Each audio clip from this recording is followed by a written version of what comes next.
పాకిస్తాన్లో Nur Khan air base అనేటటువంటిది అక్కడ ఉన్నటువంటి కైరానా హిల్స్ పక్కన ఉంటుంది. కైరానా హిల్స్లోనే అణుస్థావరం ఉంది పాకిస్తాన్ది. దాని కింద నుంచి ఒక అండర్ గ్రౌండ్ సిస్టమ్ ఉంది. అండర్ గ్రౌండ్ సిస్టమ్ ద్వారా నూర్ఖాన్ ఎయిర్ బేస్కి వచ్చి అక్కడి నుంచి అణ్వాయుధాలు అక్కడ ఉన్నటువంటి F-16 యుద్ధ విమానాలకి అటాచ్ చేసుకుని తీసుకెళ్ళి వేయొచ్చు అనమాట.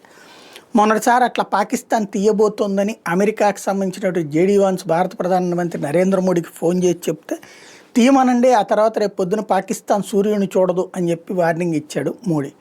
ఆ తర్వాత వితిన్ మినిట్స్లో పాకిస్తాన్కి సంబంధించినటువంటి నూర్ఖాన్ ఎయిర్ బేస్ దెబ్బతింది, అట్లాగే కైరానా హిల్స్ ముఖద్వారం దెబ్బతింది. భారత్ వదిలినటువంటి మిస్సైల్ అటాక్తో బ్రహ్మోస్ మిస్సైల్స్ పెట్టి మరీ కొట్టింది.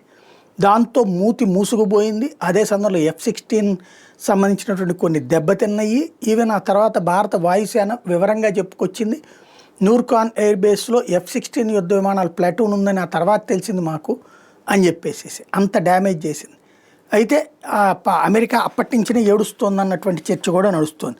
అయితే తాజాగా C-17 గ్లోబ్ మాస్టర్ అంటారు, అంటే భారీ ఎత్తున విమానాలని మోసుకెళ్ళగలిగినటువంటి C-17 ఏదైతే అమెరికాకి సంబంధించినటువంటి ఎయిర్ ఫోర్స్ ఉందో అది నూర్ఖాన్ ఎయిర్ బేస్లో దిగటం అన్నటువంటిది.